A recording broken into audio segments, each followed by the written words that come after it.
How do you do, sir?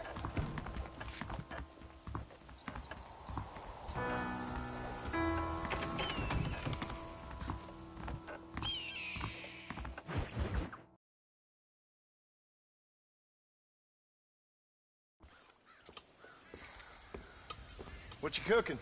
Same thing I've been cooking the past 15 years with the hope of poisoning you. Ain't working so well. Not yet. To be honest, though, tastes bad enough to kill a man. I never was much of a cook, but I did try to be a good wife. And you have been. Given what we was and what we came from, I think we've gone and done okay. I look at Jack, I look at him, and I think we've been blessed. Maybe he can be something more. He's a good kid. He can be whatever he wants to be. He ain't gonna be no frontier gunslinger killing and running no gang, though. That way's over. Railroads and government and motor cars and everything gone and done away with all that. And he ain't gonna marry no orphaned working girl running with a bunch of hucksters, neither. If he meets one like you, I hope he'll marry her. Stop. For an illiterate gunslinger, you sure know how to make a girl blush. God damn crows! John! You have got to go deal with them. They've broken into the silo again and are eating all the corn out from it. Of course, my angel. Wait. Get out of there! All right, all right. Come on! Scat! Shh.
Finally.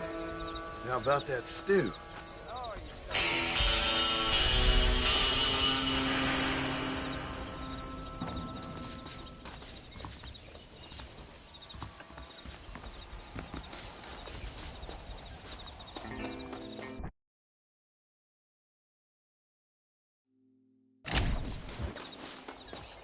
do you do?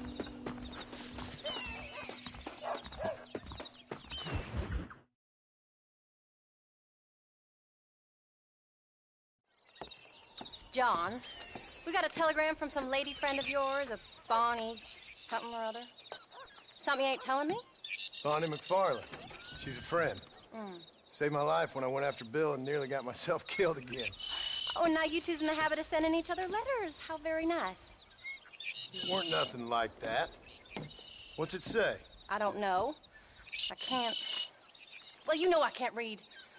Give it here. You read that thing out loud? I ain't hiding nothing. Dear Mr. Marston, stop. Need corn sacks. Stop. Emergency. Stop. Weevils and moths ate entire county supply. Stop. Can you help?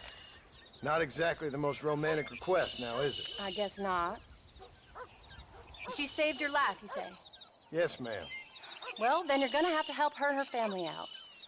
We've got a plentiful supply of corn sacks over near the silo. About the one thing Uncle didn't manage to have stolen while we was gone. Okay. Hurry back, John. And John, what's she like? You know. A little bit like you, I guess. She's a woman in a man's world.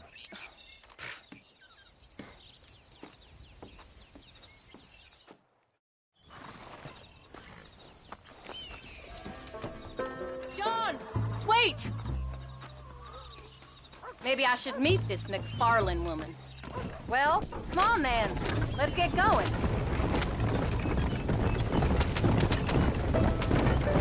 I don't think I can let you go off again without me. Fair enough. I'm glad of the company. You only had to ask. Ask? I was waiting for you to ask me. I thought you'd want to keep an eye on the boy. Oh, while you were off cavorting with cowgirls in the next county? I don't think so, John Marston. You only just got home. That Jack has seen enough of me for a lifetime. So, is she married? This phony McFarlane? No, What does she look like? I don't know. Pretty normal, I suppose. Normal? What? Normal like me? No, normal as in 2 eyes, mouth, nose, that kind of normal. Besides, ain't no woman fine as you. A little flattery. Now we're finally getting somewhere. If you find yourself in a hole, the first thing to do is stop digging. Another pearl of wisdom from John Marston. I sure do miss those. I never took you for the jealous type, Abigail. I ain't jealous so much as curious. You heard what she wrote. It's just some corn. She saved my life, and she was decent enough to me, so I owe her this much at least. How did she save your life anyway? She found me half dead on the side of the road and took me to the doctor. Most folks would have left me there. Half dead from what? Bill didn't take so kindly to me visiting unannounced. Bill never did like surprises. How was he? Same as he was when we left. Angry and dumb. Taking his revenge out on the world. People down there was really scared of him. Of Bill? You gotta be kidding me. He was only frightening if you was afraid of dumb fools. Bill weren't so bad, but when Dutch went crazy, Bill took it hard. For a while, we all thought we'd found something right. A better way to live, but it was just a lie. So you saw before they did. Maybe. But they was still kind of a family. A family that left you for dead. You knew the truth, John, and they hated you for it. Where'd they take you? Who? Those government bastards. Where'd they hold you and Jack? I ain't sure. They kept their eyes covered there and back. Can't have been too far from here, though. They treat you right? It ain't the first time I've had a gun to my head, John. You're forgetting your marriage proposal. Very fun. No, they learned pretty quick what would happen if they laid a finger on me. Sons of bitches. It wasn't them or being there. I didn't care about that. I've been in far worse situations.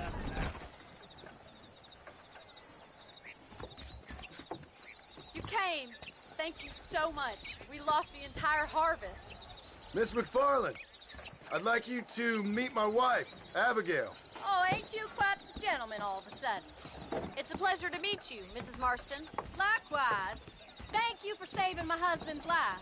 And for teaching the miserable goat some manners, among other things. I didn't teach him anything. I know better than to try to change a man. You should meet my father. Oh, people can change, Miss McFarlane. John and I have to believe that more than anybody. This is a decent first harvest for you, John. You should be proud. That's good land you got there. How are you feeling, Mrs. Marston? From what your husband told me, it must have been awful for you. I've been through worse, and I knew he'd be back before too long. He can't cook a meal to save his life.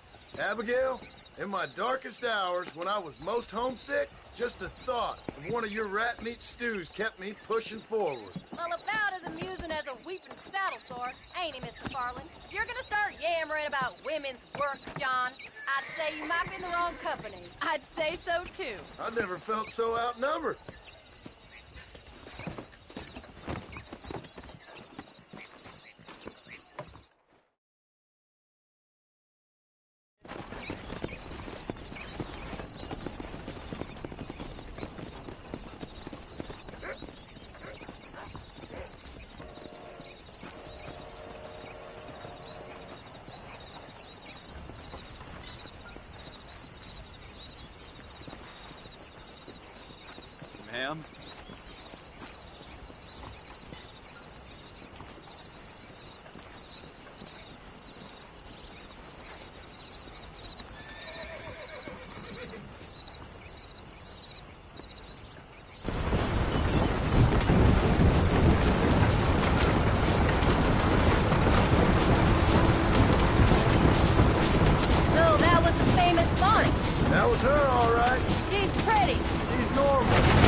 I'd have thought she'd be just your thing. The perfect rancher's wife, if I ever saw one. I already got a rancher's wife.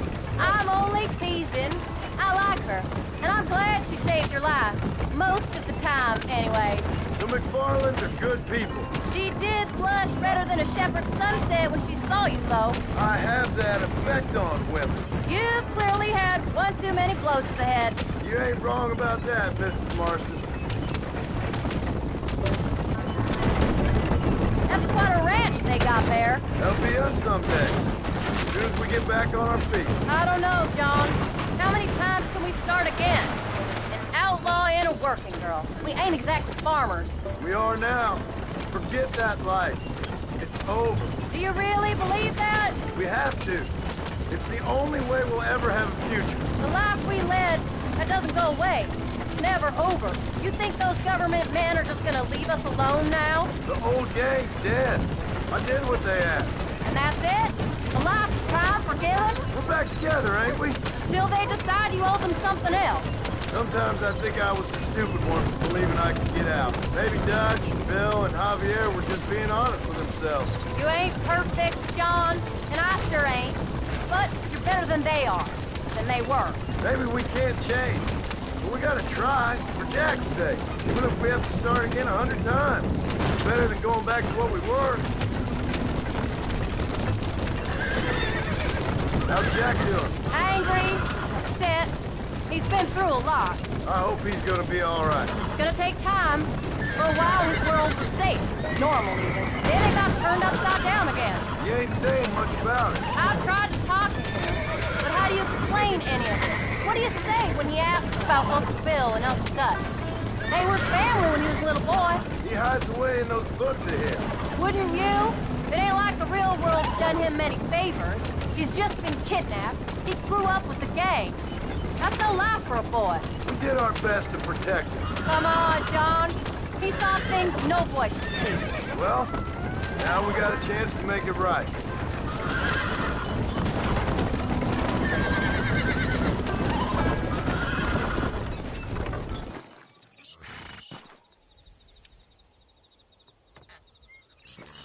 We did good today, John.